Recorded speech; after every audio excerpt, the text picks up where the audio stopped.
રાની મુખર્જી અને કરણ જોહરને ઓસ્ટ્રેલિયાની સંસદમાં સામેલ થવાનું આમંત્રણ.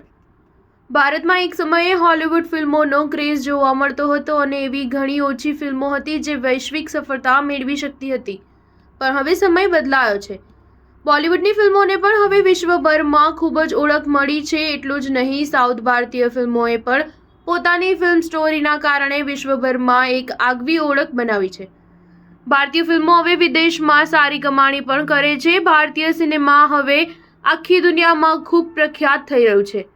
ત્યારે ભારતીય સિનેમાને વધુ એક ગૌરવ થાય તેવા સમાચાર મળી રહ્યા છે. મળતી માહિતી પ્રમાણે હવે ફરી એકવાર ભારતીય સિનેમાનો ધ્વજ ઓસ્ટ્રેલિયામાં ફરકાવવા જઈ રહ્યો છે. ઓસ્ટ્રેલિયાની સંસદમાં રાની મુખર્જી અને કરણ જોહર જેવા દિગ્ગજ સ્ટાર્સને સામેલ કરવામાં આવશે. ટ્રેડ એનાલિસ્ટ તરુણ આદર્શે સોશિયલ મીડિયા પર આ માહિતી શેર કરી છે. પોસ્ટ શેર કરતા ટ્રેડ એનાલિસ્ટે લખ્યું કે કરણ જોહર અને રાની મુખર્જી ઓસ્ટ્રેલિયાની સંસદમાં ભાષણ આપશે.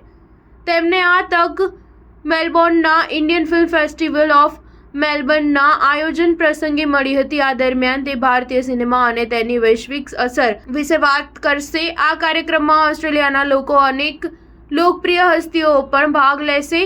વર્કફ્રન્ટની વાત કરીએ તો કરણ જોહર 90ના દાયકાથી ફિલ્મ ઉદ્યોગના સૌથી સફળ નિર્દેશકોમાંના એક છે. તેમણે ધર્મા પ્રોડક્શનના બેનર હેઠળ ઘણી સફળ ફિલ્મો બનાવી છે. જ્યારે રાની મુખર્જી વિશે વાત કરીએ તો તે નેશનલ એવોર્ડ વિજેતા અભિનેત્રી છે અને તેણે ઘણી ફિલ્મોમાં કામ કર્યું છે તેમજ OTT પર પણ ડેબ્યુ કર્યું છે. સ્ટાર ન્યૂઝ 7 હંમેશા સચ્ચાઈની સાથે.